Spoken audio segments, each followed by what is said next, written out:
Hola amigos, Javier signing in from Guatemala City. Last month I've been bicycle touring from western Guatemala to eastern Guatemala, and have some thoughts on Guatemalan beer.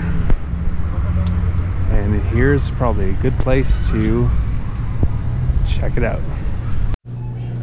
Since Guatemala and Mexico are neighbors, you can usually find Corona, sometimes Modelo. I'm not going to talk about that just because I addressed it in my What is Beer Like in Mexico video and blog post. Alright, so it's worth noting that this supermarket here has a lot more selection than you would normally find. So you have some more Mexican beer, Tecate, Carta Blanca, Heineken, just a little bit different than what you would have in the rest of the world because it's made in Mexico, I believe. So this is the Guatemalan beer here. Brava, as you can tell, it's super cheap, the cheapest you can get. So that's 4 quetzals for one beer. So that's less than a Canadian dollar. So the beer that you probably get the most is Gallo. I've actually never seen Gallo Light before. So that's by far and away the most common beer, Gallo, with the rooster there.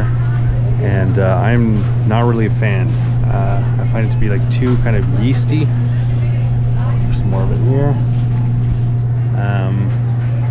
Yeah, but there is a different version, Gallo 502, which I actually think is pretty good. It's a bit of a lighter version, but it tastes great. So for some reason there's a lot of Busch Light in Guatemala. I've had that before. It's okay. It's an American beer. Another cheap one is Dorada Ice. I'm almost certain that that's like malt liquor, or it tastes like malt liquor, so not really that good. Some cheap micheladas. Haven't tried that. Have not tried Dorada. And yeah. Oh, and there's a Cabro that's also pretty widely available. A little bit more expensive, and even that one to me kind of tasted like malt liquor a little bit. So, not a fan. Like I mentioned, this place has a lot more selection than you would normally find in the little abarrotes, so the little kind of convenience stores. Yeah, so most places would have Gallo, Dorada, Brava, and then like Corona.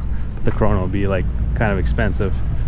So, and maybe Cabro. So yeah, so pretty much all the Guatemalan beers that are widely available, I'm not really a fan of, except for the Gallo 502, which I've got a few of for the road. Yeah, there are some microbreweries, like when I was in Shela, there's one, the biggest one was called Gween. They had some pretty decent stuff there, but again, that's very location specific.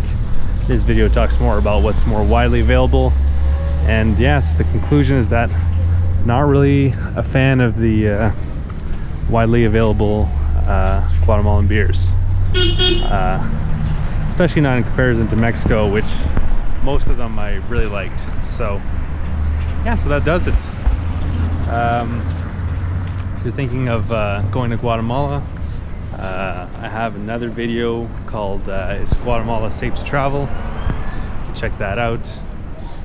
You can also check out the numerous other videos that I've done traveling to throughout Guatemala in the last 3 months from west to east. And that's on my YouTube channel. And if you'd like to see a map of everywhere that I went and everything I did on my larger journey, that is my bicycle tour from Canada to Argentina, you can check out my website, followthehumoftheearth.com, and you can subscribe to my channel to follow my continuing adventures. Hope you enjoyed. Have a good one. Cheers.